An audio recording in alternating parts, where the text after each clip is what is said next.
distinguished pleasure to moderate this panel. I've done a fair share of speaking, and I was told that my mic time is going to be limited from now on. For those of you who haven't yet heard of or heard yesterday or saw the great hack on Netflix or seen any incredible philanthropy, Brittany Kaiser's one of the most authentic, real, good-hearted, and effective human being that you never want to piss off. That was such a kind introduction, Jamie. Thank you. Brittany's got a long resume, and I don't really want to use it because what she's able to accomplish when she gets her mindset on something is nothing short of a miracle. And the other gentleman that's sitting here, he's only here because he's got friends in high places. He's my dad. So, jokes aside, Dr. Jacques Rogozinski is the anti-J.B. Rogozinski. So I am the rebellious, anarchist, disruptive, screw the system, while he was directing most of the system. He's been in charge of multiple banks, both for government, quasi-government, multilateral. He is a multiple published, doctorate. He is from the first generation of the World Economic Forum, what today is known as Young Global Leaders, and used to be called the Global Leaders of Tomorrow. They no longer say tomorrow because obviously now you need to have been a leader in order to get in there, but he is the Davos, he is the anti-me. And he's also the one that taught me everything that I know about disrupting and fighting back and doing what I stand for, even if he vehemently disagrees with it. So I look forward to this panel. I'm going to let both of you guys start with however you want, and I'll start with some questions. Well, first I'm just going to respond to how you introduced us both, since I've just come back from Davos. Where I believe maybe I'm like sitting somewhere in the middle of you two, which is very convenient with the way we're actually sitting, which is that I have done a lot of work with, governments and big corporates and the establishment, and I still go to places like the World Economic Forum, but also I spent a lot of time as a disruptor. In fact, when I threw the first big crypto conference at the World Economic Forum in 2018, I got a cease and desist from Klaus Schwab. So proud of that. But now, I go and I engage in general because I like to refer to myself as a data rights activist. So while I do a lot of disrupting, you also need to be able to change legacy systems to meet where new systems are being built. We need legislative and regulatory changes in order to make sure that people are protected in the age of AI and new technologies. So as much as you can disrupt something, eventually the disruption becomes the powers that be actually changing and conforming to the new things you're building. So I do a bit of both. And yeah, happy to be here, honored to be on this panel. I'm also going to say that my dad is a forward-looking person. He already bought redactedbets.com. Quite literally front-run me. Okay, so first, thank you for inviting me. Maybe you're going to regret it. But first, I would like to say Dzień dobry. Now, for people that do not speak Polish, that means good morning, buenos dias, boker tov. Okay. And so when Jamie told me that, he wanted me to be in panel here and discuss some of the things, I said, okay, but I don't know too much about this new world, but I'm going to learn very fast. So anyway, I have here a 5-6 minute presentation that I'm going to share with you. And maybe some of the things we just said maybe you're not going to like what I'm just going to say now. So let me tell you that to start, that every time the way value moves changes, power reacts defensively. Now let me try to go. And this is not about price, this is not about wealth or technology. It's about circulation. How value is transferred, validated, and settled in a society. So history shows that control has never come from owing value itself, but from controlling speed, validation points, intermediaries, and settlement time. Whoever controls these elements controls the system. When flow changes, authority shifts, and panic follows. And let me be very clear, when I'm saying panic, I mean power panics, I don't mean public hysteria. I just say that it's a defensive reaction of power. They will say, the first thing, this is dangerous. We must regulate it. We need more studies. This is irresponsible. And that's very rational. I mean, this is rational panic from the perspective of someone that is losing control. I mean, now, I say this with first-hand experience. I was first generation of global leaders of tomorrow of the World Economic Forum and participated in Davos for several years. This, when I was named, that was the first time they created this marketing tool, and it was in 1992. And actually, I did pretty badly compared to the other 99 people that we were in the same group. Like, we have Angela Merkel, we had also President Aznar from Spain was also there. Who else? Tobias, Michael Dell, but now I'm talking to people in government, in business. No, not only Michael Dell, also lots of U.S. and Larry Summers was there too. Who else? From Great Britain, the Prime Minister. We go with the next. Now, I'm part of why I couldn't move up, because friction, that's what I'm going to be talking about. Why is friction there?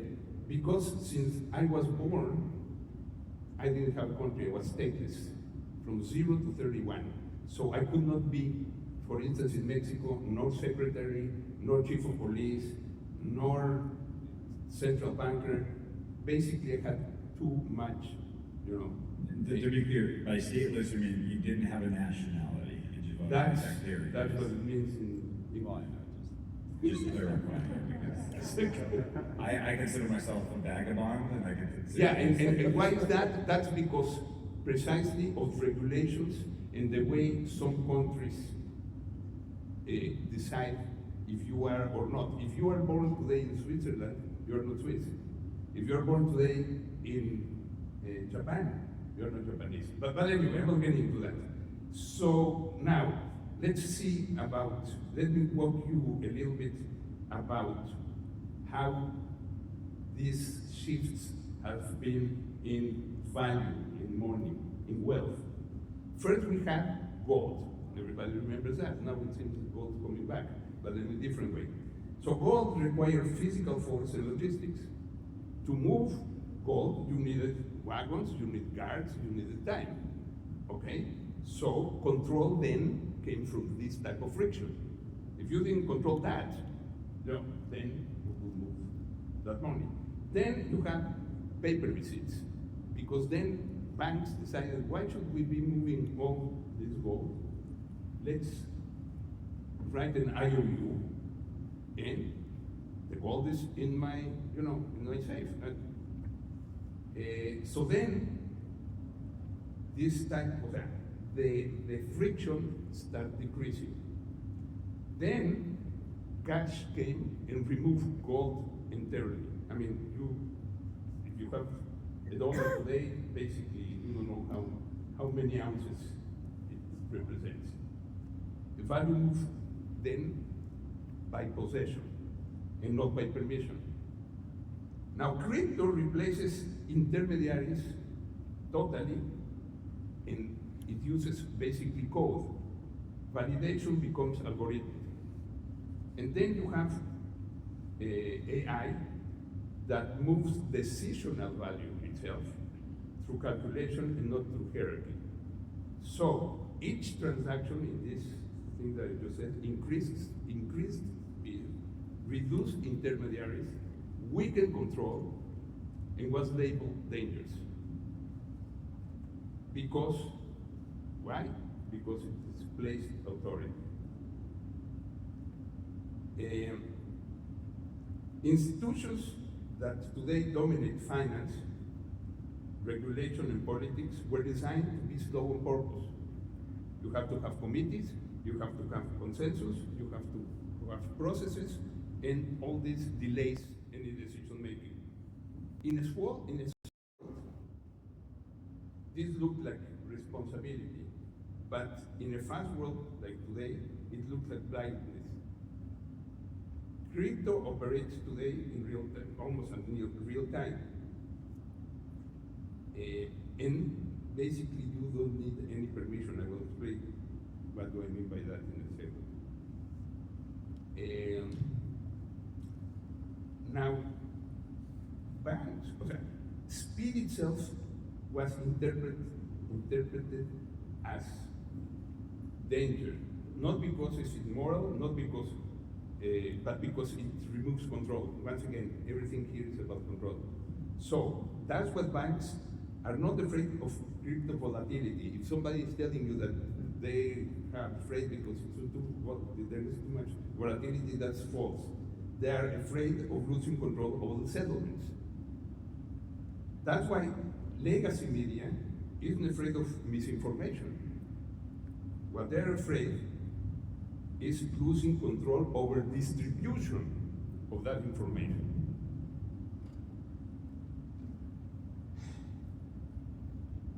So, okay, that's it. So, I'm good. Let me just say one quick thing. My dad just triggered Brittany like no other, so there's no question. No, in the best Brittany, way, in the best he said way. Data, settlements, bureaucracy, AI. No, I mean, everything that you just said completely resonated in what has been a really interesting process for me over the past decade, working with legislators and regulators on the topic of, making technology more ethical by implementing encryption technologies and distributed ledgers. Is that, I came onto the scene as someone who had already worked in legislative drafting and lobbying for a lot of my life as a human rights lawyer. My first job in tech, I became a whistleblower because I realized the way technology functions is a bunch of, human rights abuses.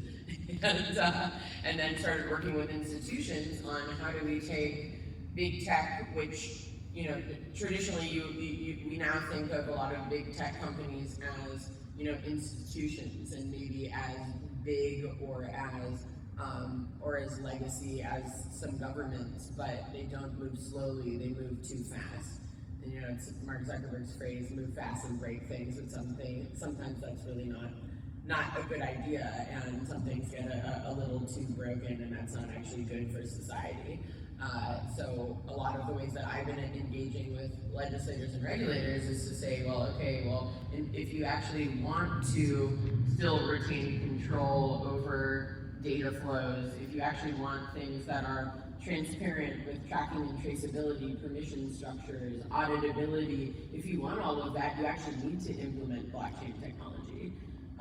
So you might, a lot of these people were afraid of the word blockchain or crypto, but they were also afraid of big tech companies going completely unchecked and contributing people's property rights and human rights and civil rights. And so a lot of legislators and regulators and politicians from one side would say, okay, well, you know, we think that crypto is the move fast and break things, but actually it's the opposite. It's a lot of unregulated tech companies that are moving fast and breaking things, and you do have the ability to upgrade the back-end systems so that you can track and trace where the data is coming from, where it's going, you can audit it, you can put in permission structures, and you can know that things aren't being deleted, manipulated, used against people. And that has been, I think, eye-opening for a lot of the governments that I've worked with around the world over the past decade, that they realize actually you can use something that sounds like it's subversive and controversial, but actually it is a technology that allows you to regulate. So it's a different perspective than a lot of people have about it. But let's see. One of the things I was trying to say is, each time you remove friction, you increase speed. And each time you increase speed, you open the possibility for all these different things, fraud, misinformation, etc. Before internet, the friction, if you wanted to publish something, you have friction. Somebody was going, if I want to, print a book, when I had my first book, the Random House had to go and see that everything is correct. Okay? So it's friction. Now, once the internet came, I can say, the heck with the Random House, I can just publish it myself in internet. So immediately, by getting rid of friction and gaining speed, you can have misuse and misinformation. But you cannot control that.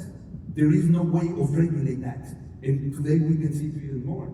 So, and now with AI, that's even going, exponentially up. Because now somebody can use me when I'm talking here and put me that I was talking, totally different things. And you are not going to know. Maybe to know, you still can find out, because I'm sure in the next 2-3 years, that's going to disappear. You're never going to know what is real and what is not. But that's part of getting rid of friction and increasing speed. So I don't know how governments are going to be able to basically control that. There is no way. So, interesting, because that was actually half of my question that I was going to do. I was going to do a question for both of you, slightly different, but around the same topic. So, Brittany, by the way, referencing Zuckerberg moving fast and breaking things, Zuckerberg moved fast against Brittany, and he fucked around and found out at the level of the Supreme Court. Now, but at when we talk about social media, the ability to interact and communicate, like to be able to keep the integrity, clearly there's value to communicating and to working as a society. You can go back as far much as you want historically. So how would you already foresee or see a paradigm or a framework on top of which we could socially interact, like social media? How should we social media correctly? And then the pivot question is, the word information was used a lot I'm just going to call you my dad, it's weird to say Jacques. What is, the information? My personal beliefs are that information are replacing money, currency, right? Like, so data, own your data. Obviously, we know that data is valuable, but I'm now talking about control and flow of information that I argue has monetary value, right? Meaning you can know who knows, get to decide who says, blah, blah. So social media, and please, how much is information worth? Yeah, so since I came out as a whistleblower against Facebook and Cambridge Analytica in 2018, I have been campaigning, lobbying, and working with tech companies, especially social media companies, to try to get them to implement back-end systems where you can track and trace where data is coming from and actually give people a digital ID where you can prove that you are who you say you are, and all of the data that you create can be traced back to you. Again, this is something that I've been wanting to do for nearly a decade now, and Telegram is actually the first social media company to do it. I hoped that Meta would do it because they had the most amount of users in the world. I never expected TikTok or WeChat to do it, of course. But you have, WhatsApp, Instagram, then TikTok, then WeChat, then Telegram as the most used apps in the world. And Telegram, with over 1 billion monthly active users, finally, starting in 2021, actually started integrating blockchain technology into the backend systems. And as of July 22nd of this past year, only 6 months ago, that Web3 enabled version of Telegram is now available even to everyone in the United States. And so you actually own all of your data on Telegram. You own your handle, which is your digital identity in Telegram. So you could actually own that as an NFT on chain. You can buy and sell it, you can buy a new one if you want, but it's yours, it's your property. You also own all of your in-game assets, your gifts, your stickers.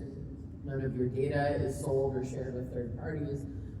And so that's what I was hoping would be the main business model for social media into the future. And Telegram's finally done it, and that's why I've spent the past 6 months building a public company, Alpha Time Capital, to invest in everything that Pavel Durov and the Telegram ecosystem is doing, because I see that the only way that people will ethically be able to use communication systems into the future, and the only way that technically we'll be able to use communication systems in the future, is for everything to be on chain, especially as we start to delegate most of our daily decision making to AI agents. Everything's going to need to be on chain so AI agents can actually